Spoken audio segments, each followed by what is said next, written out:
Oh, hello guys, Alex here. So I'm now at Zhongshan Road, which used to be the main shopping area of Urumqi. I remember that when I was a child, my mother would bring me here, and we would eat out, and she would shop until she dropped, you know. So this place recalled me a lot of memory, you know.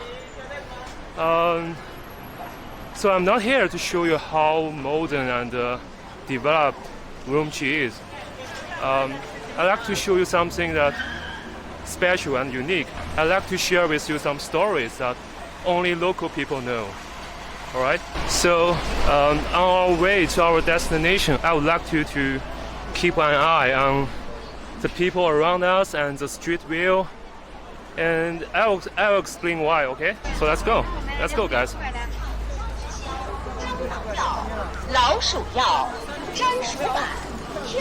Oh, many street vendors here, right?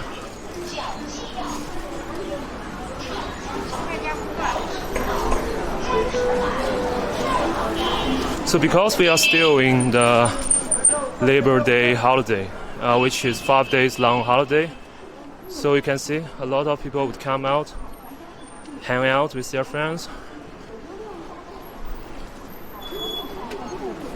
Oh, a pretty girl. Yeah, just another shopping mall.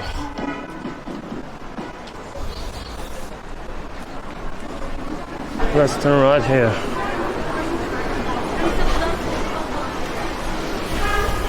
I hope you can know a little bit more or learn something from my video about ordinary people's life here in Xinjiang.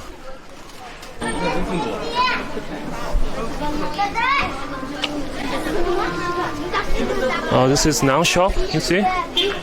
They have various noun. And this one is samsa.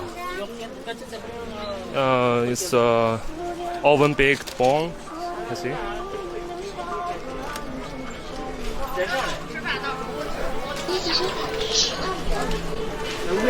Anyway, let's keep walking. This is another Uyghur restaurant.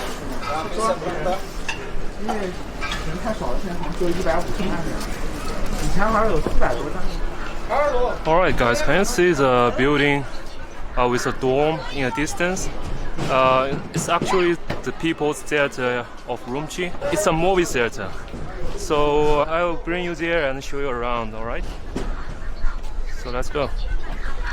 When we are there, I will tell you the story that I want to share with you today. It has a beautiful facade, right? With some golden columns, some statues. Oh, check out this one.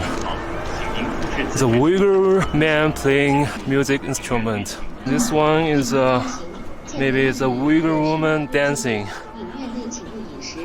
So the area around People's Theater called Nanmen, which means South Gate. It's actually the South Gate of the ancient city of Urumqi. It dates back to the Qing dynasty during the Qianlong period. Urumqi used to have a city wall around it, and there were 7 or something like that, 7 gates around it. So the South Gate was one of them. But today's South Gate is just the name of a place. But it's still very special and unique in the minds of local residents. There is actually an invisible wall or an unofficial border in this place. Why I say that? Because South Gate is like an unofficial border, separated the city into 2 parts, the southern part and the northern part. And the southern part is predominantly Uyghur Muslims, and on the other hand, the northern part is predominantly Han Chinese. So we just came from the northern part. That is why I ask you to keep an eye on people around us and the street view, because I guess maybe you have noticed it or not. Most of the passerbys we just came across along the way were Han Chinese. Anyway, so I will take you to another interesting place, which is a mosque just on the other direction. I'll show you. I don't know if you can see it. It's also a building with a dome in a distance. It has some towers dotted around the main dome. You can see it. Let's go there. Let's go and see if we can go inside and talk to people, alright?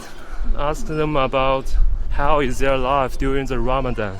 See, this is a mosque. This mosque called Hanten Geli Mosque. And it also can date back to Qing Dynasty. So let's see if we can go inside. Shooting a video inside is not allowed, so unfortunately we can't do that. But I don't know if you can see that people are going inside.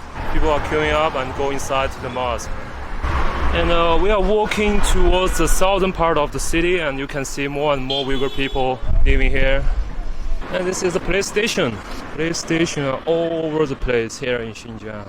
And maybe later we can talk to some Uyghur people and ask them about their life during the Ramadan here in Urumqi. That's gonna be interesting, right? Well, you can still see some Han Chinese here. Not all residents in the southern part are Uyghur. Same to the northern part of the city. Just like my last interview, there are some Uyghur people living in the northern part of the city. So it's not absolute separated, you know. People are kind of mingle with each other. But as I said, Uyghur people and other Muslim minorities, they tend to live in the southern part of the city.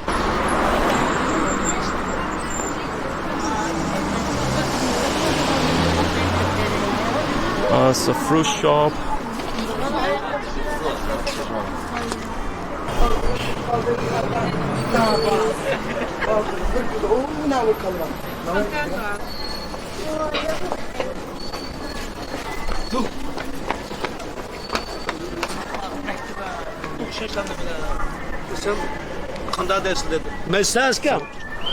Alright guys, so I just talked to some middle-aged Uyghur men. One man told me that nowadays some older people, you know, older generation, they are still practicing fasting during Ramadan. I think I'm going to do another whole video about Ramadan here in Urumqi.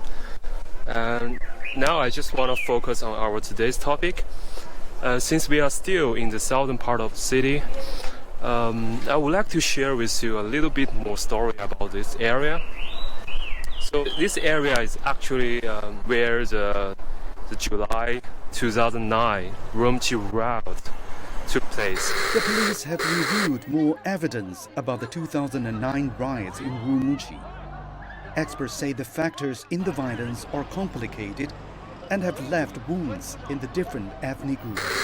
After that, more and more Han Chinese who used to live in this area, they started to move to the northern part of the city. So the July 2009 Urumqi riot is also contributed to the forming of the Invisible Wall in Southgate we just came from.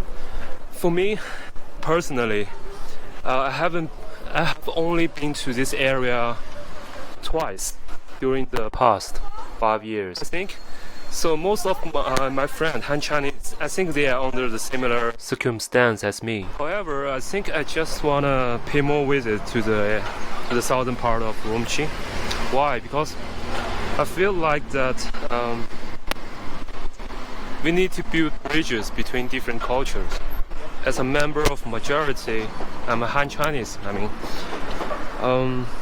We need to learn more about Uyghur culture and maybe learning their language, and that's gonna help us to have a better understanding of them. You know, in my opinion, Urumqi is not only city that has, you know, just like I said, an invisible wall or an unofficial border, and this kind of phenomenon is, I guess, is commonly seen in any other multi-ethnic city or community. For example, if you are from Singapore or Malaysia, you may have a Malay community or Indian community in your hometown, or Chinese community. And similar to the United States, right? You may have a Latino area, something like that. And what I want to say here is that if we want to build our community or our country or even our planet, to a better place. We need to build bridges between different culture and different ethnic, right? Especially for a member of majority in a society. We can achieve it by learning a different language, but I know learning a language is not for everyone, but we can also make it by do some small things. Just like what I did today, we can just pay a visit to another community of another ethnic or another culture.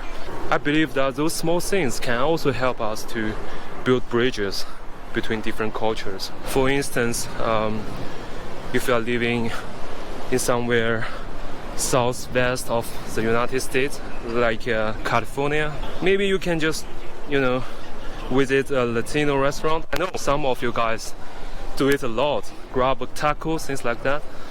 But more importantly, make friends with people from other ethnic or another culture background. I know sometimes it's not that easy. People tend to stick with others who have the same cultural background. But yeah, we are living in a politically polarized world. We really need to build bridges. That's the main point I would like to share with you today. I think I'm gonna wrap up here.